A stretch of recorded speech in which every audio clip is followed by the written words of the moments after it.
구독, 좋아요 부탁드립니다. 감사합니다.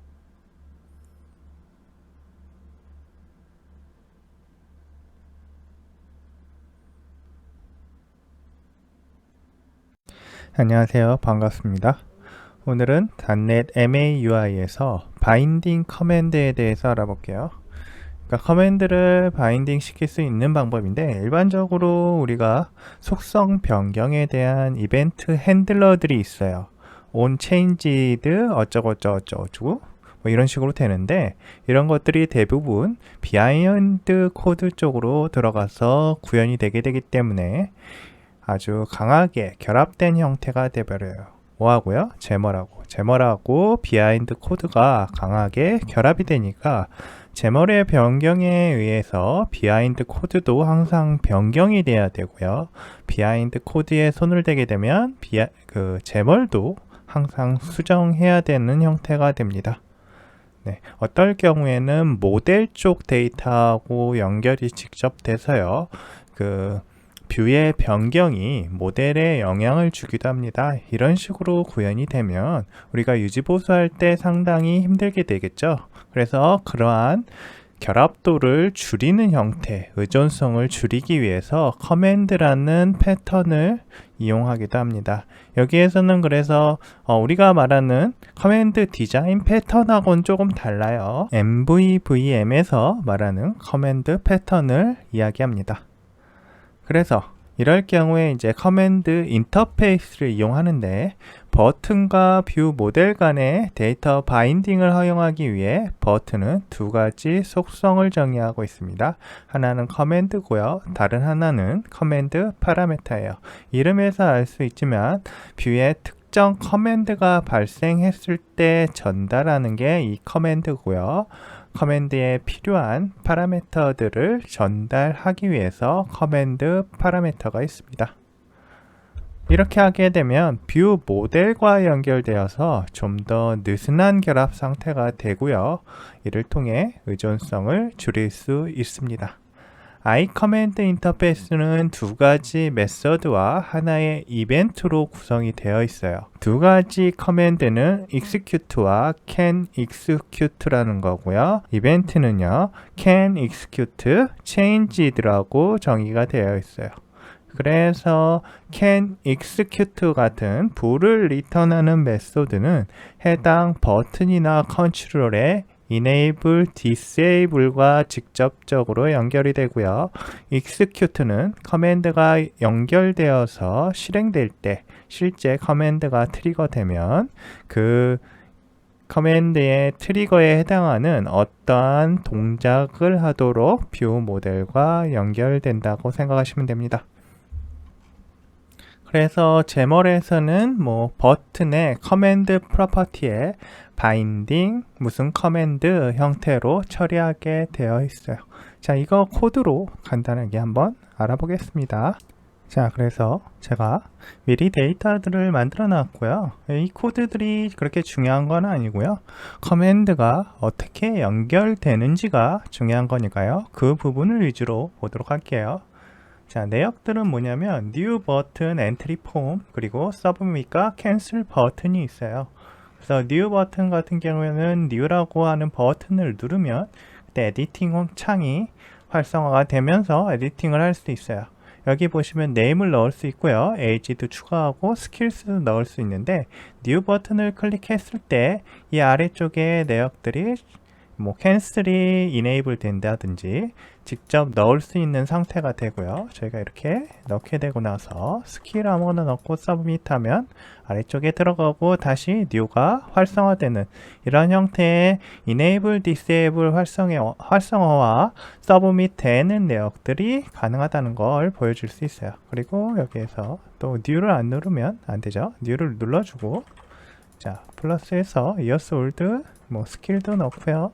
캔슬 해버리면 다시 초기화가 됩니다. 이런 형태의 작업을 하게 될 거예요. 자, 이 제멀 내역들이 그러한 내역들이에요. 그리고 name, age, skills들이랑 이제 바인딩 되어 있죠. 우리가 지금 하려는 거는 커맨드와 연결이 어떻게 되고 커맨드의 execute, can execute 그리고 changed 이벤트가 어떻게 연결되는지 알고 싶은 거죠. 그 내역들을 한번 볼 거예요. 그 내역들은 person view 모델과 person collection view 모델을 통해서 처리되고 있는데요. person view 모델은 단순한 뷰 모델이에요. 그래서 이 age, 그 다음에 name, skills들이 어떻게 업데이트 되는지에 대한 내용이 나와 있습니다. 들어가 보면요. I notify property changed가 person view 모델을 통해서 구현이 되어 있고요. 각각의 name, age, skills라는 프로퍼티들은 set 프로퍼티를 통해서 변경 사항이 제몰에 통지되도록 되어 있습니다. 그리고 set 프로퍼티는 이렇게 구현이 되어 있어요. 그리고 person collection view 모델, 얘가 실제로 우리가 연결되어 있는 뷰 모델이에요. 여기가 메인 페이지 제몰의 상단에 보시면 바인딩 컨텍스트를 통해서 로컬의 person collection view 모델과 연결이 되어 있습니다. 그래서 person collection view 모델로 가시면 이렇게 person collection view 모델이 다시 notify property change들을 구현을 하고 있고요. 그 안에 person view 모델을 composite 하고 있습니다. 그래서 이걸 통해서 구현을 하는데요. 여기 constructor를 보시면 new command, submit command, cancel command에 대해서 초기화를 하고 있어요. new command는 execute와 can execute를 구현하고 있죠. 다른 애들도 마찬가지입니다. execute는 실제 이 new command가 실행이 됐을 때 처리되는 내역들이에요. 이 뷰 모델을 연결을 해서 처리를 하고 있기 때문에 자동으로 프로퍼티에 대한 변경이 적용이 되도록 되어 있고요. person edit의 property changed가 일어나면 어떤 걸 처리하는지에 대해서도 여기 나와 있습니다. 그러면 person edit property changed가 되면 submit command라는 버튼 커맨드가 change can execute를 호출하도록 해서 change can execute가 호출이 되면 submit command와 연결된 버튼이 enable 되거나 disable 되도록 컨트롤 하겠죠. 네, 그런 작업을 한다고 생각하시면 되고요.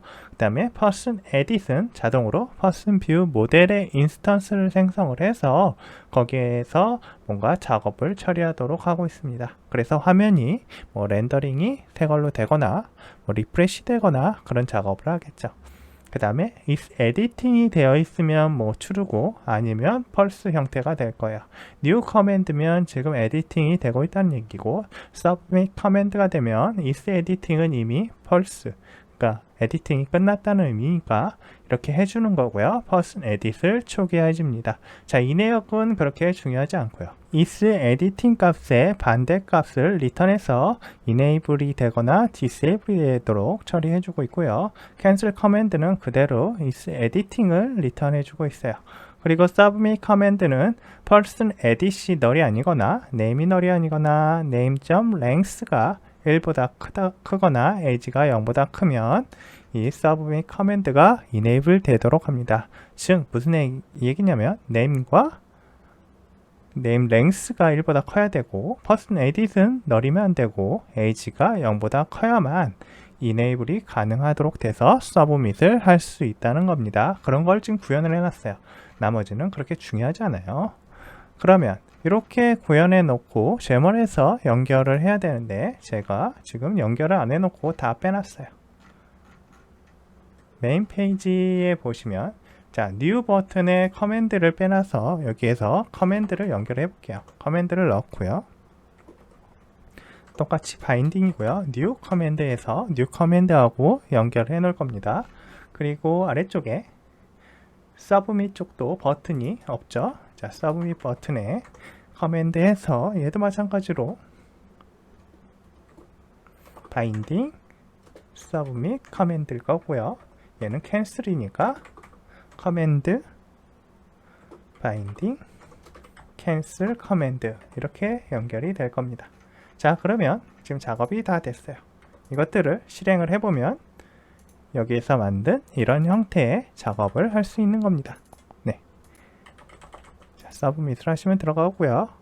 자, 내가 new 해서 뭔가 넣고 있다가 캔슬을 하면 다시 여기 이 캔슬 버튼에 대한 처리가 돼서 뷰 모델에 있는 캔슬 버튼이 실행이 됩니다. 그래서 이 person edit이 null이기 때문에 초기화가 되는 거예요.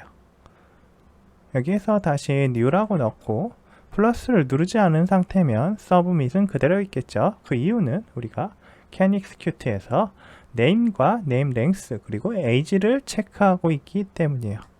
그래서 age가 하나도 들어가지 않으면 submit은 안 될 거예요. 물론 skills를 넣어도 의미는 없습니다. skills는 enable, disable에 참여하고 있지 않죠. 자, 이렇게 해주면 submit이 될 거예요. 그래서 submit을 누르면 들어갑니다. 자, 이러한 형태로 커맨드가 될 수 있다는 걸 오늘 보여드렸고요. 그 다음에 커맨드 파라미터에 대해서 사용하는 방법이 있어요. 커맨드 파라미터도 제가 미리 작업을 해놨는데요. 이번에는 어떤 걸 할 거냐면 데시말 넘버를 입력하는 키보드를 생각을 해볼 거예요. 그래서 제머를 한번 확인을 해볼게요. 이번에는 커맨드를 미리 다 연결을 해놨습니다. 그리고 커맨드 파라미터가 어떻게 사용되는지 보여드릴 거예요. 여기 보시면 digit 커맨드라는 게 있는데 digit 커맨드는 0부터 9까지의 값이라고 할까요? 그 값과 이 점까지 화면에 표시되도록 하는 커맨드예요. 클리어 커맨드하고 백스페이스 커맨드하고는 다르겠죠. 클리어 커맨드는 화면을 갱신해서 리셋해주는 역할을 할 거고요. 백스페이스 커맨드는 바로 이전의 데이터를 지워주는 역할을 할 거니까요. 그렇지만 digit 커맨드는 다 똑같이 사용할 수가 있어요. 이럴 때 커맨드 파라미터라는 걸 이용하고요. 커맨드 파라미터의 값을 전달하면 뷰 모델에서 이걸 처리할 수 있도록 되어 있습니다. 그래서 뷰 모델로 가보시면 뷰 모델에 digit 커맨드라는 게 있고요. digit 커맨드가 뭔가 처리하도록 되어 있어요. 자, 여기에 뒤쪽에 0, start with 0점 같은 거는 소문, 우리 닷 있죠? 닷 1.23567 이런 식으로 해서 소수점을 표현할 때 그것에 대한 처리를 하기 위해서 digit 커맨드가 들어가 있는 거예요. 자, 그리고 각각의 내역들이 여기 있고요. 클리어 커맨드는 엔트리 표시를 0으로 바꾼다는 거, 그리고 백스페이스 커맨드는 그 이전 쪽으로 하나씩 잘라낸다는 거, 엔트리에 서브스트링 하는 형태죠. 네, 그런 식으로 처리를 하고 있다라고 생각하시면 돼요. 그리고 can execute가 백스페이스 커맨드 같은 경우 length가 1보다 클 때 있겠죠. 그러니까 아무것도 없을 때는 백스페이스가 enable 되지 않아요. 그리고 digit 커맨드 같은 경우에도 닷 같은 경우, 그러니까 소수점 같은 경우에는 can execute를 처리를 하고 있는데요. 거기에 만약에 한번 그 소수점이 들어가 있는 상태라면 다시 한번 누를 수 없도록 disable 형태로 바꿔주는 코드라고 생각하시면 됩니다. 그래서 파라미터가 들어오면 파라미터가 이 arg를 통해서 들어와요. 이 arg는 커맨드 뒤쪽에 이 타입 제너릭 타입으로 받을 수 있는데요. 우리가 스트링으로 받았겠죠. 그래서 스트링 arg를 받아서 그거에 대한 처리를 하고 있습니다. 그래서 실행을 해보시면 이런 형태의 키패드가 하나 뜨고요. 저희가 뭔가를 넣으면 백스페이스가 enable이 되죠. 그러고 나서 더 이상 length가 없을 경우에는 0으로 표시가 되고요. 다시 여러 개를 넣고 클리어를 누르면 0이 됩니다. 1점을 한번 눌렀으면 그 뒤부터는 점을 또 누를 수 없도록 체크가 되어 있고요. 이러고 나서 하나씩 지우면 또 삭제가 되고, 삭제가 다 됐으면 또 다시 소수점이 지워지면 소수점을 또 넣을 수 있도록 되는 형태예요. 자, 이걸 보시면 파라미터가 어떻게 연결되는지 간단하게 보실 수 있죠. 자, 이제 제몰 페이지를 한번 다시 확인해 볼게요. 제몰로 돌아가 보시면 digit 커맨드가 각각의 텍스트별로 연결이 되어 있죠. 이렇게 7, 8, 9, 4, 5, 6, 1, 2, 3, 4, 1, 2, 3, 0 이런 식으로 되어 있고, 점까지 digit 커맨드로 되어 있고요. 이쪽 커맨드 파라미터를 통해서 전달된 내역이 이 뷰 모델의 커맨드 쪽에 커맨드 스트링을 통해서 전달이 되고요. 이 스트링 arg라는 형태로 하면 이쪽에서 처리가 가능하다는 걸 알 수 있습니다. 자, 대부분의 코드들이 람다 형태로 되어 있는데요. 혹시 C#에 대해서 잘 모르시는 분들은 이 람다 형태의 구문을 조금 공부를 하셔가지고 확인을 하시면 됩니다. 구독, 좋아요 부탁드립니다. 감사합니다. 템플릿들 중에서 컨트롤 템플릿에 대해서 알아볼 거예요. 템플릿은 컨트롤 템플릿과 데이터 템플릿으로 이루어져 있고요. 오늘은 그 중에 하나인 컨트롤 템플릿에 대해서 알아볼 겁니다. 컨텐츠 뷰를 상속한 사용자 지정 컨트롤 및 컨텐트 페이지를 상속한 페이지에서 사용 가능합니다. 컨트롤 템플릿은 일종의 레이아웃과 같다고 생각하시면 돼요. 웹페이지 같은 경우 레이아웃을 먼저 만들고 헤더, 바디, 부터 같은 형태를 만들어서 바디를 변경하며 작업하기도 합니다. 부터와 헤더는 고정해 놓고요. 바디만 변경하는 식이에요. 컨트롤 템플릿 또한 이러한 작업을 할 수 있습니다. 컨트롤 템플릿을 다음과 같이 정했다고 할게요. 헤더가 있고 바디가 있고 푸터가 있도록 구성을 하고요. 페이지 A에서는 헬로우라는 레이블을 넣고 페이지 B에서는 월드라는 레이블을 넣었다면 각각은 헤더, 헬로우, 푸터가 나오고 또 다음 페이지 B는 헤더, 월드, 푸터가 나오는 형태가 될 거예요.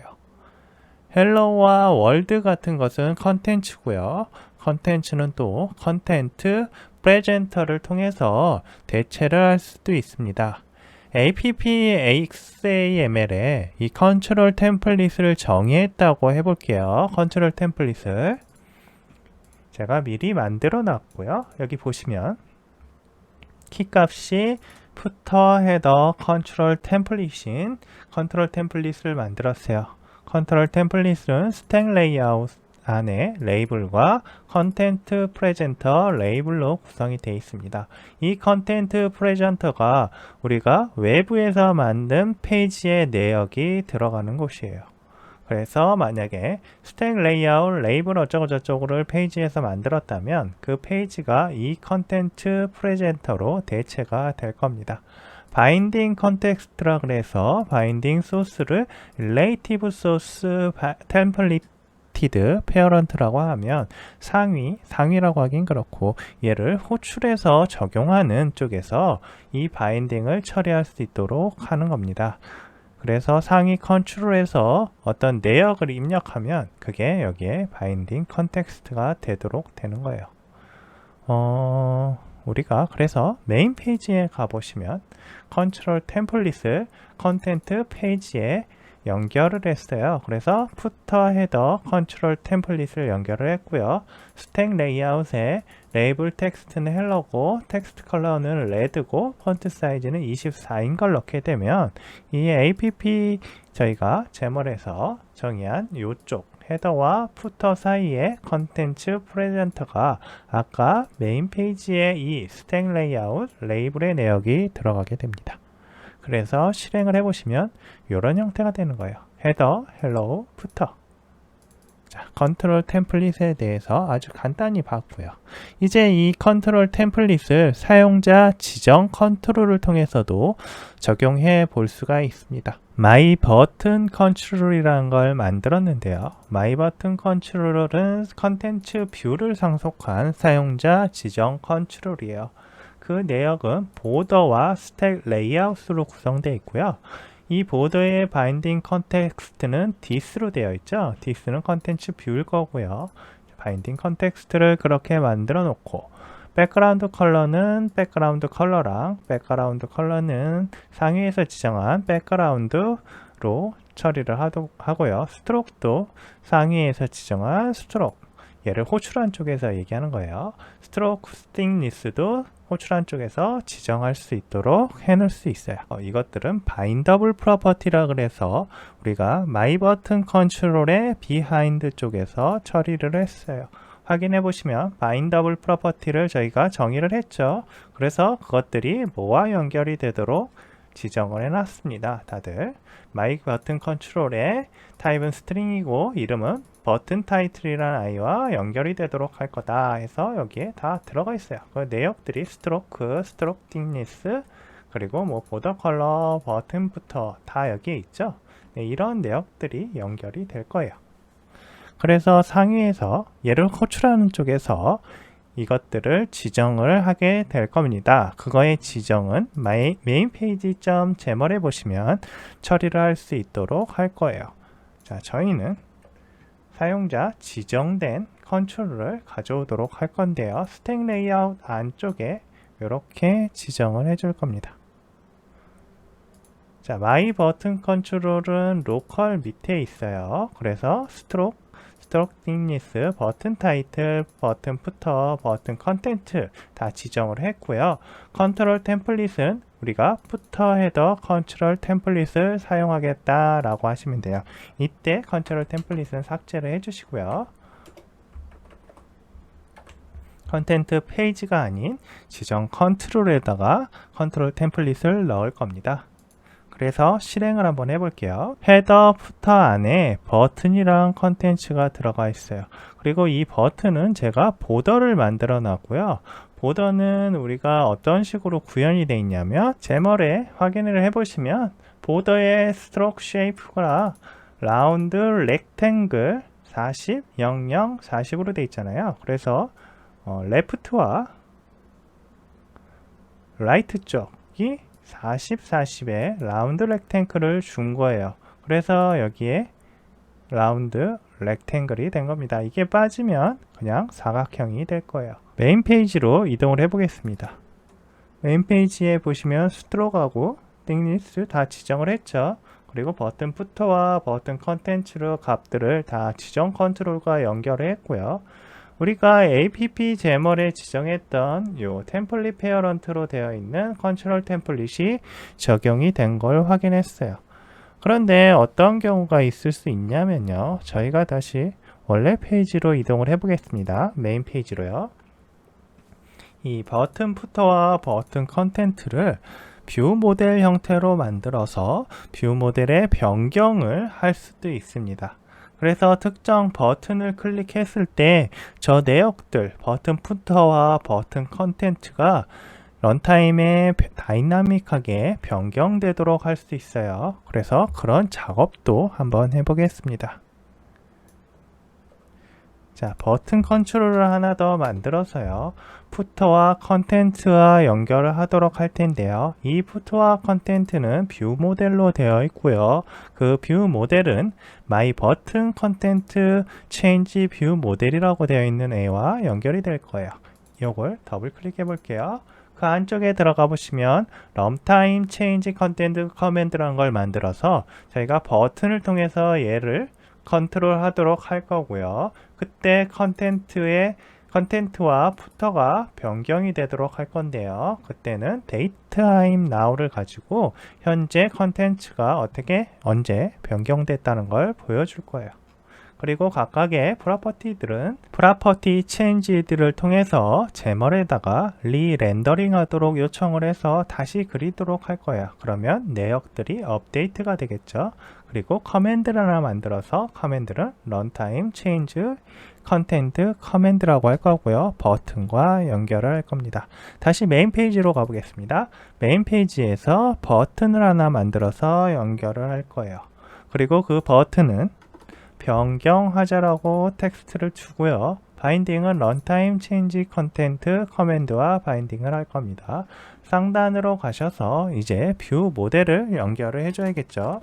컨텐츠에 리소스로 연결을 하시고요. 리소스의 안쪽에다가 로컬 그리고 뷰 모델을 연결하시면 됩니다. 마이 버튼 컨텐트 체인지 뷰 모델. 자, 이 녀석이 되겠죠. 이렇게 닫아 주시고요. 제가 작업을 하다가 조금 잘못한 게 있어요. 지금 리소스가 아니고 바인딩 컨텍스트가 돼야 되겠죠.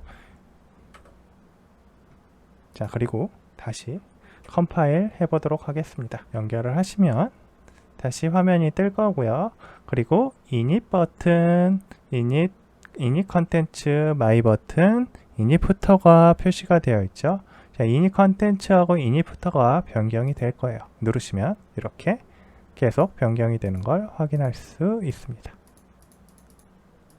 자, 템플릿 페어런츠를 통해서 했고요. 템플릿 아닌 템플릿 바인딩을 통해서도 이걸 처리할 수가 있어요.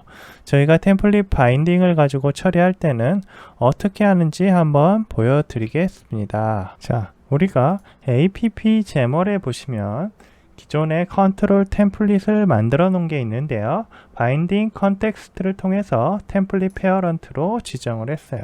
이 부분을 삭제를 하시고요. 자, 텍스트의 헤더라고 되어 있는 부분을 바인딩 할 거예요. 자, 바인딩 버튼 타이틀 그리고 소스를 지정을 해서요. 릴레이티브 소스는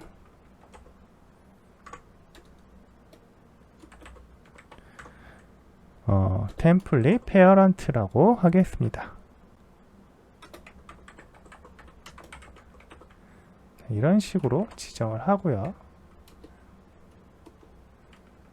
또 값을 지정을 해줄 건데요. 이번에는 스트링 포맷을 통해서 버튼 타이틀을 밸류가 어떤 것이다 라고 표현하도록 할게요.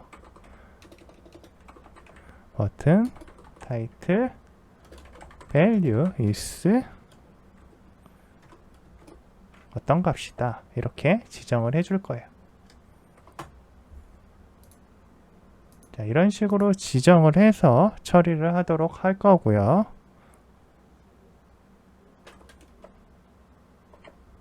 자, 이렇게 할 거고 아래쪽 푸터도 마찬가지로 작업을 할 겁니다. 제가 미리 작업을 해 놓은 게 있으니까 복사를 할게요. 이렇게 해놓으면 템플릿 바인딩이라는 걸 통해서 처리를 하는 걸 보여드릴 수 있을 것 같아요. 소스의 릴레이티브 소스의 템플릿 페어런트에서 직접 처리를 했고요. 아래쪽은 템플릿 바인딩이라는 걸 가지고 처리를 했어요. 보시면 템플릿 바인딩이 훨씬 더 편하죠. 예전에 WPF 같은 경우에는 이 둘 사이에 차이점이 있었어요. 그래서 템플릿 페어런트로 되어 있는 것은 양방향 바인딩을 지원을 하고 템플릿 바인딩은 그걸 지원 안 한다고 했는데 MAUI에서는 이런 부분이 제한이 없어진 것 같습니다. 템플릿 바인딩 자체를 템플릿 페어런트를 이용해서 구현하였다라고 정의하고 있고요. 단지 다른 점이라면 컨트롤 템플릿 같은 어떤 템플릿 바깥쪽에서 템플릿 바인딩을 사용할 수 없다라는 제한사항만 있다고 했어요. 더 자세한 내용은 한번 확인해 보셔야 될 거예요. 제가 알고 있는 바로는 차이점이 없어졌다라고 알고 있어요. 그게 맞겠죠. 예전에는 이런 것 때문에 템플릿 바인딩으로 레이블을 구성을 해 놓으면 나중에 WPF 제멀이 뷰 모델의 변경사항을 적용 못하는 경우들이 있어서 이것 때문에 디버깅을 하는데 오래 걸리는 때가 있었어요. 이런 제한사항이 없어졌으니까 템플릿 바인딩을 쓰셔도 된다는 거 알아두시면 되겠습니다. 그래서 이 내역을 다시 실행을 해 볼게요. 다시 실행을 해 보시면 템플릿 바인딩에 의해서 변경된 내역이 적용이 되는 걸 확인할 수 있습니다. 보시면 버튼 타이틀 밸류는 my 버튼, 버튼 푸터 밸류 is는 init 푸터 누르면 같이 이제 변경이 되죠. 요 위에 쪽만 변경이 되는 게 아니고 푸터도 변경이 되는 걸 확인할 수 있습니다. 구독, 좋아요 부탁드립니다. 감사합니다. 데이터 템플릿에 대해서 알아볼 겁니다. 자, .NET MAUI에 템플릿이 두 가지 종류가 있다고 했고요. 하나는 컨트롤 템플릿, 하나는 데이터 템플릿이에요. 얼핏 보기에 두 개는 비슷한 것 같이 되어 있어요. 사용 용도가 그래서 대부분 컨트롤 템플릿을 사용하는 경우는 사용자 지정 컨트롤 같은 컨트롤을 만들지 않는 이상 거의 쓸 일이 없을 거예요. 그리고 레이아웃을 구성하지 않는다면 쓸 일이 많지 않을 겁니다. 하지만 데이터 템플릿 같은 경우에는 상당히 많이 사용이 되게 될 거예요. 데이터 템플릿은 데이터를 표현하는 방식을 정의를 해주고요. 이러한 방식에 따라서 컨트롤이 뷰를 구성하게 되도록 돼요. 그래서 이게 어떻게 보면 컨트롤 템플릿이 하는 어떤 일부 역할도 대체를 하기 때문에 대부분 데이터 템플릿을 이용해서 이러한 표현을 하게 되어 있습니다. 그래서 오늘 데이터 템플릿이 왜 필요한지 알려드릴 건데요. 일단 저희가 스택 레이아웃 안에 컬렉션 뷰를 만들고요. 아이템 소스를 우리가 지정을 해놨어요. 아이템 소스는 퍼슨 형태의 객체에 name, age, location을 두고요. 각각의 스티브, 존, 탐 이런 식으로 이름을 다 지정을 해놨습니다.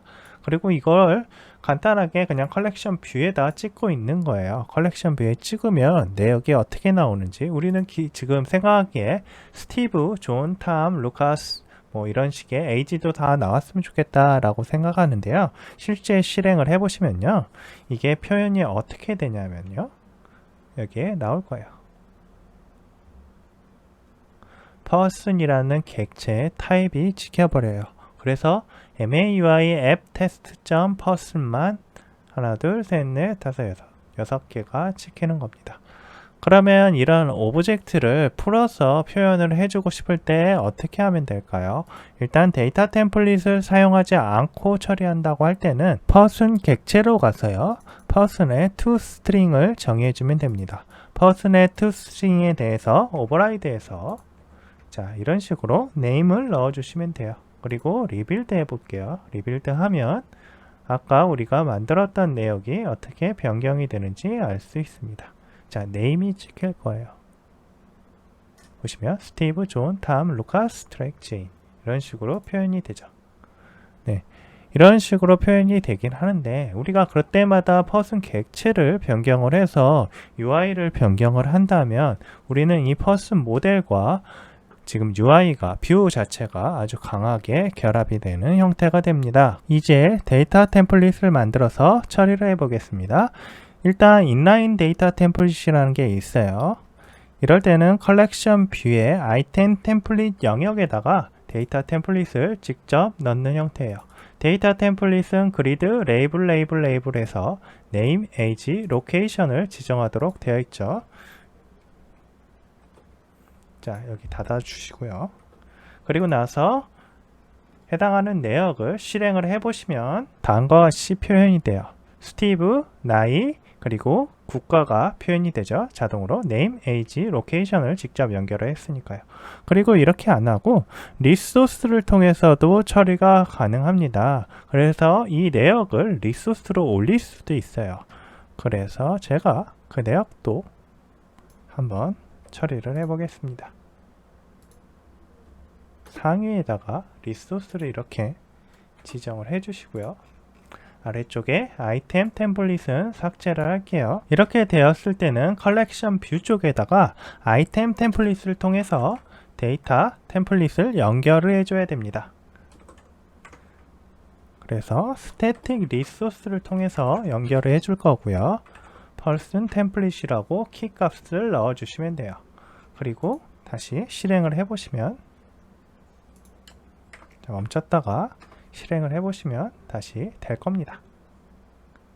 빠르게 올라오고 있죠. 내역은 똑같을 거예요. 뭐 내역이 변경된 게 없으니까요.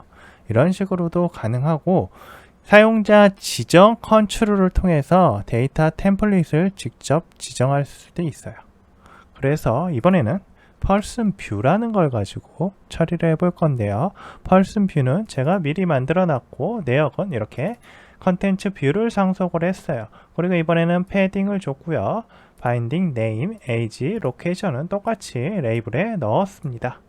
자, 이 부분을 다시 가지고 처리를 할 건데요. 이럴 경우에는 아이템 템플릿에서 어떻게 갖고 올 수 있을까요? 자, 컬렉션 뷰의 아이템 템플릿에 이런 식으로 연결을 해주시면 돼요. 이런 식으로 연결을 해주시면 자동으로 person view와 연결이 될 거고요. 이 로컬의 person view하고 연결을 해라 라는 의미니까요. Shift F5를 눌러서 멈춰 놓고요. 아이템 템플릿이 적용이 되도록 하시면 됩니다. 자, 여기 아이템 템플릿이 미리 정의되어 있다는 이야기고요. 제가 이거를 이렇게 막아버리면 되겠죠. 그러면 자동으로 데이터 템플릿이 로컬의 person view에 사용자 지정 컨트롤하고 연결이 됩니다. 그리고 다시 실행을 해보시면 실제로 데이터들이 연결되는 걸 확인할 수 있어요. 데이터 템플릿이 적용이 됐죠. 자, 이런 식으로 데이터 템플릿을 연결을 해서 사용할 수가 있어요. 그리고 이제 데이터 템플릿의 셀렉터라는 게 있습니다. 이 셀렉터는 여러 가지 모양의 데이터 템플릿을 만들어서 그 중 하나를 선택하는 데 사용됩니다. 런타임에 모양을 선택할 수 있다는 이야기예요. 데이터 템플릿 셀렉터는 데이터 템플릿 셀렉터에서 상속되는 클래스를 만들어 구현하도록 되어 있고요.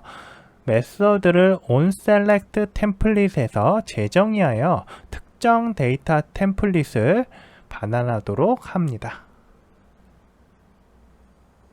그래서 그 내역을 보시면 이번에는 valid person 템플릿하고 invalid person 템플릿이라는 거를 데이터 템플릿을 만들 거고요. 셀렉터가 이 둘 중에 하나를 선택하도록 하고요. 우리가 페이지에서 이 둘 중에 하나를 처리하도록 할 겁니다. 그래서 제가 미리 만들어 놓은 게 있어요. 데이터 템플릿 셀렉터 페이지라는 제목이 있고요. person 데이터 템플릿 셀렉터라는 게 있잖아요. 셀렉터로 가보시면 데이터 템플릿 셀렉터를 상속받은 person 데이터 템플릿 셀렉터를 보실 수 있어요. 그리고 그것은 valid 템플릿과 invalid 템플릿을 정의를 해놨어요. 그래서 요 두 개 데이터 템플릿 valid 템플릿과 invalid 템플릿이 런타임에 변경이 되는 내역은 onSelect 템플릿에서 그 내역에 대한 컨디션을 구성하고 있는데요. person 아이템의 age가 19보다 크거나 같다면 valid 템플릿을 보여주고요. 그렇지 않으면 invalid 템플릿을 보여줄 겁니다. 그래서 valid 템플릿과 그러면 invalid 템플릿은 데이터 템플릿 셀렉터 페이지 제멀에서 구현을 해놨고요. 그 내역은 데이터 템플릿의 valid 템플릿이라는 걸 만들고요. 블루로 텍스트 컬러를 표현하도록 해놨어요. 그리고 invalid person 템플릿은 red로 표현하도록 해놨습니다. 아래쪽에서 local person data template selector를 지정을 해줬고요. 키를 person data template selector라고 했고 valid 템플릿과 invalid 템플릿을 연결을 해줬습니다. 그리고 이 셀렉터를 스택 레이아웃 컬렉션 뷰에서 아이템 템플릿에서 지정을 해주고 있어요. 그리고 마지막으로 이 컬렉션 뷰 아이템 소스는 그대로예요. 그러면 이 스택 레이아웃에 있는 컬렉션 뷰를 person data template selector에서 선택한 valid 템플릿인지 invalid 템플릿인지에 따라서 표현하는 방식이 달라지겠죠. 그러면 요걸 한번 실행을 해 보겠습니다. 지금 스테브는 나이가 15살이에요. 그래서 레드로 표현이 된 거고요. 조는 37살이니까 19살보다 크죠. 크기 때문에 블루로 표현이 되는 겁니다. 이런 식으로 셀렉터를 통해서 이러한 표현 방식을 실시간으로 변경해 줄 수가 있어요. 구독, 좋아요 부탁드립니다. 감사합니다. 트리거에 대해서 알아보겠습니다. 이벤트 또는 데이터의 변경에 따라 컨트롤의 모양을 변경하는 작업을 합니다. 트리거는요. 속성 트리거라는 게 있는데요. 포커스를 받았을 때 배경색을 변경하는 트리거를 만든다고 할게요. 자, 메인 페이지에서 제가 미리 만들어 놓은 트리거가 있는데요. Vertical Stack Layout에 Entry라는 뷰를 만들었어요. 컨트롤을. 그리고 그것은 엔트리 안에 트리거를 뒀고요. 트리거는 포커스가 true라면, 즉 이 엔트리에 포커스가 되면 셋업 프로퍼티를 통해서 백그라운드 컬러를 라이트 그레이로 변경하도록 되어 있습니다. 자, 요걸 보면 우리가 어떻게 트리거가 적용되는지 확인할 수 있겠죠. 그래서 이걸 한번 실행을 해 볼게요. 직접 보는 게 말로 하는 것보다 훨씬 나을 겁니다. 엔터 에이지는 저희가 트리거를 적용을 안 했고요. 엔터 네임은 트리거를 적용을 했습니다. 그래서 트리거를 적용한 것에 라이트 그레이가 포커스가 되면 되죠. 빠지면 라이트 그레이가 삭제가 됩니다. 이런 식으로 적용을 할 수가 있는데요. 우리가 이 트리거 같은 경우에는 리소스에 적용을 해서요. 그 다음에 엔트리에 연결할 수도 있습니다. 자, 그 내역을 한번 확인해 볼게요. 빠르게 한번 해보겠습니다. 컨텐츠 리소시즈에다가 내역을 넣고요. 우리가 미리 만들어 놨던 엔트리 트리거는 삭제를 하고요. 아래쪽에서. 그리고 이 엔트리와 연결을 해줘야 되는데 이미 이 위쪽에 타겟 타입을 통해서 트리거의 타겟 타입을 통해서 엔트리와 연결을 했죠. 그러면 따로 지정할 필요는 없어요. 이렇게 되면 둘 다 적용이 될 거예요. 해볼게요. 자, 실행을 해보시면 이번에는 엔터 네임과 엔터 에이지가 둘 다 있고요. 둘 다의 옐로우 형태의 백그라운드가 지정이 될 겁니다. 그리고 이번에는 데이터 트리거라는 게 있어요. 데이터 트리거는 바인딩된 데이터가 지정된 조건을 충족하는 경우 속성 값을 적용하거나 작업을 수행하는 트리거를 말합니다. 바인딩 태그 확정은 지정된 조건을 모니터링하는 데 사용되어요. 엔트리가 비어있는 경우 버튼을 사용하지 않도록 설정하는 데이터 트리거를 확인해 보겠습니다. 자, 데이터 트리거를 저희가 미리 만들어 놓은 게 있어요. 제가. 그러면 그 데이터 트리거를 그대로 복사를 해서 한번 확인을 해 볼게요.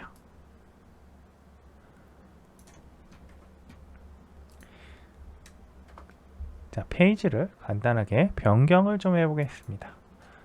버티컬 스택 레이아웃 안쪽에다가 넣을 거고요. 컨텐츠 리소스는 삭제를 할게요. 이 안쪽에 보시면 데이터 트리거라는 게 지정이 되어 있어요. 버튼이요. 그리고 텍스트 랭스에 따라서 뭔가를 변경을 하고 있는데 세터에 보시면 property is enabled를 가지고 있죠. 랭스가 0이면 해당하는 value는 true가 안 되고 false가 될 거예요. 랭스가 그러니까 0보다 커야만 이 버튼이 활성화가 되겠죠. 네. 무슨 얘기냐면 텍스트의 랭스가 어느 이상이 되어야 데이터가 그 버튼이 enable 되도록 하는 거를 그냥 이 데이터 트리거라는 걸 가지고 표현을 한 거예요. 이걸 또 실행을 해봐야겠죠. 자, 제가 트리거를 조금 잘못 만들어 놨어요. 셋업 프로퍼티의 is enabled가 true가 되는 게 아니고 false가 되도록 해놓을 거예요. value가 0이면 false고요.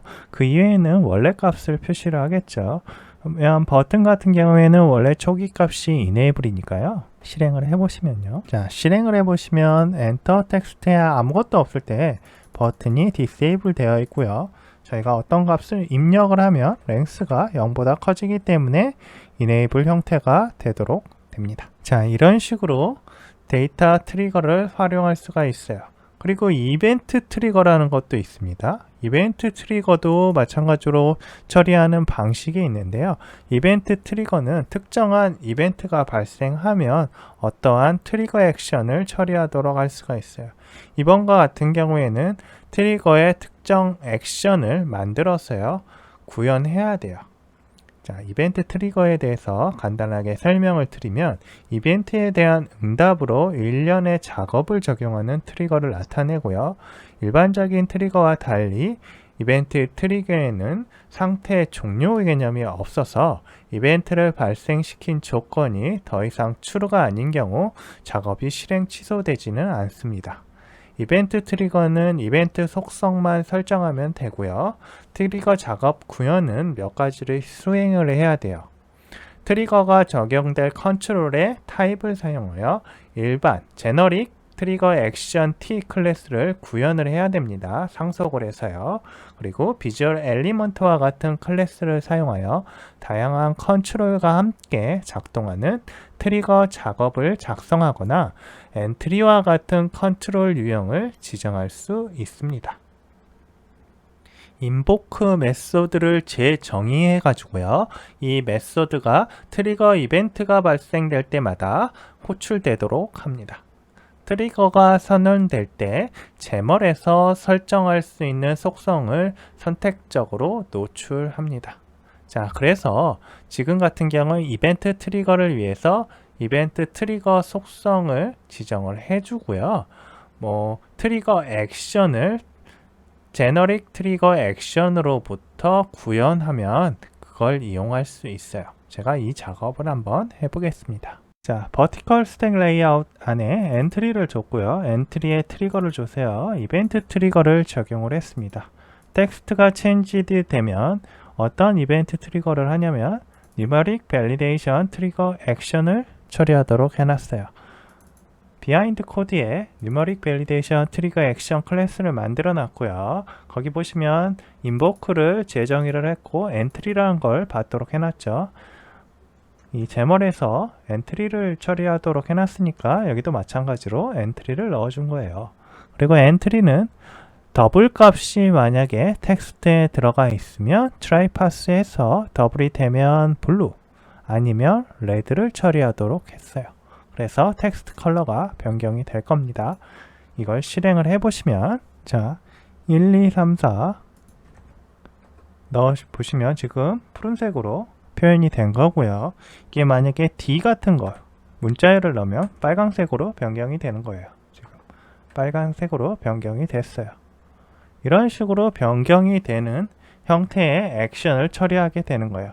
어떻게 하게 되냐면 여기다가 저희가 브레이크 포인트를 잡게 되면 텍스트가 체인지 될 때마다 이게 실제로 더블 값으로 변경이 되는지 판단을 해봐요. 제가 브레이크 포인트를 여기다가 걸어 놓고 다시 한번 텍스트를 체인지 해 보겠습니다. 그러면 자동으로 여기로 들어오고요. 이 텍스트를 변환하려고 하겠죠. try pass에서. 하지만 지금 같은 경우 더블 값으로 변경을 할 수 없기 때문에 변경을 할 수 없는 경우에는 레드로 표현이 돼서 텍스트 컬러가 변경이 될 거예요. 그래서 실제 가보시면 이렇게 빨강색이 표현이 되도록 됩니다. 자, 이게 이벤트 트리거예요. 그리고 멀티 트리거라는 게 또 있어요. 멀티 트리거 같은 경우에는 여러 조건이 필요한 경우 사용하게 되어 있어요. 그래서 우리가 몇 가지 조건을 가지고 어떠한 컨트롤에 enable을 변경하거나 그럴 때는 멀티 트리거를 이용할 수 있습니다. 그래서 멀티 트리거를 변경하는 것도 사용하는 것도 저희가 확인을 해볼 건데요. 메인 페이지에 있는 것들을 변경을 해 볼게요. 제가 미리 만들어 놓은 게 있으니 또 복사를 해서 처리를 할게요. 해보시면 알겠지만 자, 엔트리가 두 개의 엔트리가 있고요. 버튼이 하나가 있는데 세이브 버튼이에요. 이 세이브 버튼의 트리거에서 멀티 트리거를 이용해서 컨디션을 적용할 거예요. 컨디션스에 보시면 바인딩 컨디션이 두 개가 있고요. 이메일과 폰이 연결이 되어 있어요. 레퍼런스 통해서 이메일과 폰 엔트리를 연결을 해놨어요. 그리고 이것들의 랭스를 체크를 했어요. 둘 다 랭스가 0이면 enable이 false가 되도록 했고요. 하나라도 그러니까 둘 중에 하나라도 true가 되면 이 enable도 변경이 될 거예요. 자, 그러면 이걸 한번 실행을 해 볼게요. 실행을 해 보시면 둘 다 안 돼 있을 때는 세이브 버튼이 안 되지만 하나라도 true가 되면 이 세이브 버튼이 enable이 되는 걸 확인할 수 있어요. 이런 식으로 멀티 트리거를 사용할 수 있습니다. 프로퍼티 컨디션이라는 걸 통해서 프로퍼티를 변경하는 걸 추가할 수도 있어요. 구독, 좋아요 부탁드립니다. 감사합니다. 트리거에 대해서 더 알아볼 거예요. 트리거에 대한 내역이 상당히 많기 때문에 지금 이틀에 걸쳐서 그 내역을 처리를 하고 있습니다. 자, 오늘 알아볼 거는 엔터 엑시트 액션에 대해서 알아볼 건데요. 엔터 액션, 엑시트 액션 이렇게 두 가지가 있어요. 보시면 엔트리를 정의를 했고요. 그 밑에 트리거를 만들었어요. 트리거는 트리거 엔터 액션과 엑시트 액션을 구현을 했고요. 거기는 로컬 페이드 트리거 액션이란 걸 통해서 처리하도록 했습니다. 그래서 페이드 트리거 액션은 뭘 처리하는지 한번 확인해 볼게요. 페이드 트리거 액션을 보시면 start from이라는 게 있고요. 그 안에 오버라이드 인보커를 해가지고 트리거 액션에 비주얼 엘리먼트 통해서 처리를 하도록 했습니다. 자, 샌더가 애니메이트를 할 건데 페이드 트리거 액션이라는 이름으로 애니메이션을 정의를 할 거예요. 이 애니메이션은 스타트 프롬의 값에 따라서 컬러 프롬 RGB의 밸류 값을 변경합니다. 그래서 이 밸류 값이 뭐 1초 동안 아마 1000ms 동안 서서히 변경이 될 거예요. 그래서 몇 가지 애니메이션의 뭐 그 타입이라든지 그런 것들을 정의를 했어요. 그래서 이걸 실행을 해보시면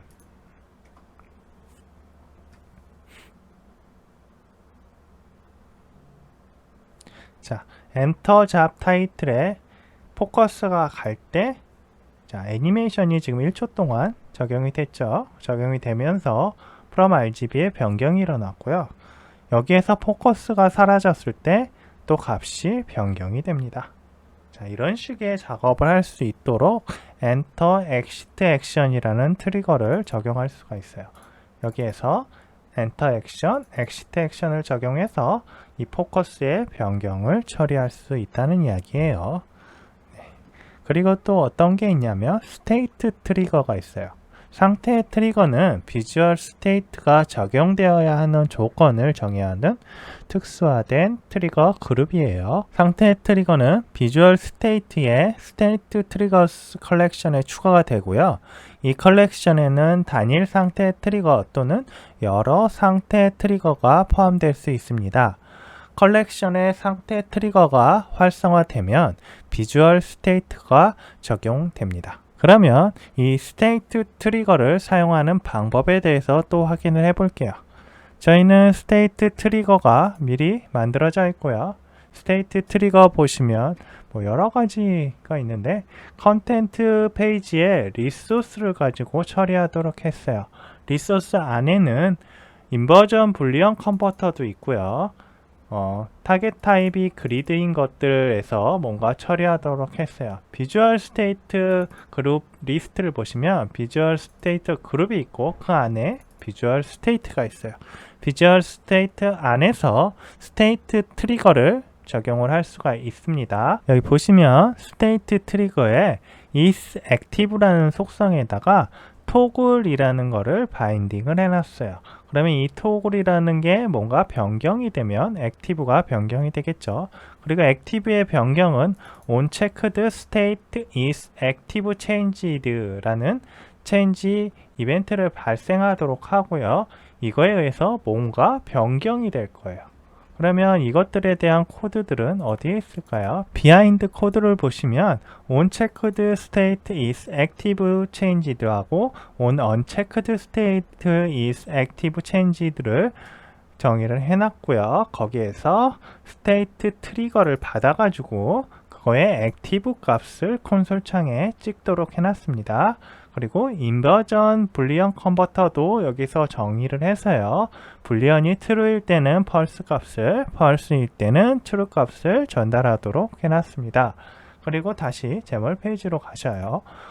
가시면 거기에 정의되어 있는 내역이 있는데 지금 백그라운드 컬러도 세터에 의해서 블랙이 됐다가 화이트가 됐다가 하는 형태로 변경을 하겠죠. 그러면 이건 어떤 작업을 하는 거냐면 체크드 박스가 그리드에 하나 있고요. 제가 그 체크드 박스에 체크를 하게 됐을 때는 블랙이 되고 체크를 빼게 되면 다시 화이트가 되는 거예요. 백그라운드가요. 자, 실행을 해보시면 이렇게 스테이트 트리거가 백그라운드 쪽을 검은색으로 변경해 놓은 걸 볼 수 있어요. 초기 값이 그렇게 되죠. 체크가 되어 있으니까 제가 체크를 없애버리면 화이트로 표시가 될 거고요. 다시 체크를 하면 블랙이 될 거예요. 이런 식으로 될 거고요. 저희가 아웃풋을 한번 확인해 보시면 체크를 없애면 자, 체크드 스테이트 액티브는 펄스고 언체크드 스테이트 액티브는 true다 라고 표시가 되죠. 컨솔 창에 표시된 게 아웃풋에 나와요. 다시 누르시면 이제 반대로 표시가 될 거예요. 자, 그런 것들의 처리는 아까 얘기했던 어떤 거에 의해서 처리를 했어요. 비하인드 코드에 가보시면 뷰 코드에 가보시면 여기 뷰 코드의 on checked state is active changed에 의해서 처리를 했어요. on unchecked도 그걸 처리를 하고 있고요. 그리고 그 두 가지 중에서 unchecked 같은 경우에는 inverse boolean converter가 적용이 되어 있어서 그것에 의해서 값이 거꾸로 표현이 되는 거예요. 자, 이렇게 해서 스테이트 트리거에 대해서 처리를 하는 걸 봤고요. 또 이제 어댑트 트리거라는 게 있어요. 이 어댑트 트리거는 윈도우가 지정한 하이트나 위드일 때 비주얼 스테이트 변경을 트리거해요. 그래서 비주얼 스테이트를 적용해야 하는 최소 창 높이를 나타내는 W 형식의 min 윈도우 하이트가 있고요. 최소 창 너비를 나타내는 더블 형식의 min 윈도우 위스도 있어요. 이것들을 이것들에 대한 값을 판단을 해서요, 어떠한 프로퍼티를 변경을 해주는데, 지금 제가 몇 번 해봤는데, 지금 MAUI는 버그가 있는지 제대로 적용을 못하고 있어요. 그래서 이 min 윈도우 위드나 하이트에 의해서 변경 오리엔테이션, 스택의 오리엔테이션을 변경을 해서 가로로 했다가 세로로 했다가 하는 형태의 변경이 적용이 돼야 되는데 적용이 안 됩니다. 하지만 어댑티브 트리거가 그런 작업을 한다는 걸 알아두시면 될 거예요. 그래서 이번에는 compare state 트리거에 대해서 알려드릴 건데요. 속성이 특정 값과 값이 같을 때 비주얼 스테이트의 변경을 트리거하는 트리거예요. compare state 트리거를 보시면 여기도 상당히 좀 복잡한 것 같은데요. 이걸 외워두시면 돼요. compare resource의 스타일 안에 setter를 가지고 프로퍼티의 비주얼 스테이트 매니저의 비주얼 스테이트 그룹스를 프로퍼티로 두고 그 아래쪽으로 정의를 하는데요. 초기에 비주얼 스테이트 그룹 리스트 아래 비주얼 스테이트 그룹이 있고요. 비주얼 스테이트 를 가지고 처리를 하고요. 비주얼 스테이트 점 스테이트 트리거 안쪽에 compare state 트리거를 적용을 할 거예요. 이번에 보시면 프로퍼티에 바인딩을 했죠. 레퍼런스에 있는 체크박스와 바인딩을 해서 패스는 is checked와 연결이 되도록 했어요. 그러면 체크박스에 checked를 변경을 하면 그 값을 가지고 뭔가를 판단을 하겠죠. 밸류가 true라면 백그라운드 블랙이 되고요. 그러면 이전에 했던 내용하고 똑같은 거를 compare state trigger를 가지고 하는 거잖아요. 이전에 저희가 state trigger의 그냥 일반적인 경우를 통해서 처리를 했어요. 내역을 보시면 여기에서 그냥 토글을 가지고 is active 가지고 처리를 했잖아요. 하지만 compare state trigger는 특정 값을 지정해서 우리가 적용할 수 있어요. 그래서 이 내역도 결과적으로는 같은 걸 거예요. 자, 실행을 해보시면 이번에는 초기 값이 펄스로 되어 있어서 그런지 화이트가 먼저 나왔고요. 클릭하시면 다시 검은색이 됩니다. 다시 클릭하시면 펄스가 되고요. 이런 식으로 compare state 트리거를 이용해서 비주얼 스테이트를 변경을 할 수가 있어요. 그리고 또 하나 있는 게 마지막으로 디바이스 스테이트 트리거라는 게 있습니다. 물론 이 외에도 오리엔테이션 스테이트 트리거가 있어서 방향을 변경할 때마다 그걸 탐지를 해서 뭔가 백그라운드를 변경하거나 할 수가 있는데요. 이것도 지금 MAUI에서 제대로 적용을 못하고 있어요. 제가 해봤을 때는 에뮬레이터를 실행해서 그런지 이 판단을 제대로 못하고요. 될 때가 있고 안 될 때가 있었습니다. 자, 그래서 오늘은 디바이스 스테이트 트리거까지만 해볼 거예요. 디바이스 스테이트 트리거를 제가 미리 만들어 놨고요. 이 내역을 보시면 컨텐츠 페이지에 디바이스 스테이트 트리거 페이지 스타일을 연결을 해서 뭔가 작업을 하도록 해놨어요.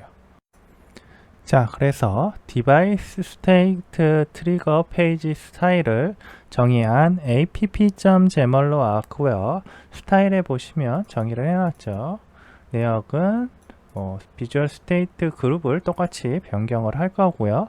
iOS일 때는 디바이스가 iOS면 뭔가를 하여라 라고 되어 있는데 백그라운드를 실버로, 안드로이드일 때는 2196F3이라는 값으로, 그리고 UWP일 때는 아쿠아마린으로 하라고 되어 있어요. 자, 이런 식으로 되어 있는데 이 샵 2196F3 좀 저는 이거 별로라서 그린으로 하겠습니다. 표현하기도 힘들고요. 그리고 다시 시작을 해서 실행하는 걸 확인해 보겠습니다. 실행을 해보시면 이 그린 배경색이 나왔는데 안드로이드에 대해서 백그라운드 컬러를 그린으로 우리가 지정을 했기 때문이에요. 여기를 옐로우로 바꿔보면 바로 적용이 되는지 한번 확인해 볼게요. 자, 바로 적용이 안 돼요. 지금 한 리로드가 적용이 안 되네요. 이때는 다시 실행을 해보시면 적용이 될 거예요. 리스타트를 눌러서 빠르게 다시 실행을 해보겠습니다. 이게 한 리로드가 되는 게 있고 안 되는 게 있어서 조금 아쉽긴 하네요.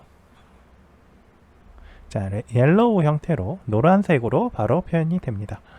그러면 이제 우리가 iOS는 지금 여기서 테스트하기 힘드니까 UWP를 확인을 해 볼게요. 멈춰 놓고요. 위에서 윈도우 머신으로 바꾸시고 실행을 해보세요. 그러면 윈도우 머신에 대한 내역이 실행이 될 겁니다. 지금 보시면 뒤쪽에 색깔이 아쿠아 마린 색깔이 나와 있죠. 우리가 UWP 데스크탑 윈도우스 데스크탑 앱 같은 경우는 백그라운드가 이렇게 되라고 표현을 해놨기 때문이에요. 이걸 가지고 저희가 비주얼 스테이트를 iOS나 안드로이드나 또는 그 이외의 플랫폼에 따라서 변경할 수 있게 지정할 수 있습니다. 트리거는 여러 가지로 많이 사용이 돼요. 향후에 MVVM 관련된 코딩을 할 때도 이 트리거가 꽤 많이 사용이 되니까요. 이 부분 꼭 활용하실 수 있도록 이 부분에 대한 공부를 해 놓으시기 바랍니다. 오늘은 여기까지 하겠습니다. 감사합니다. 구독, 좋아요 부탁드립니다. 감사합니다.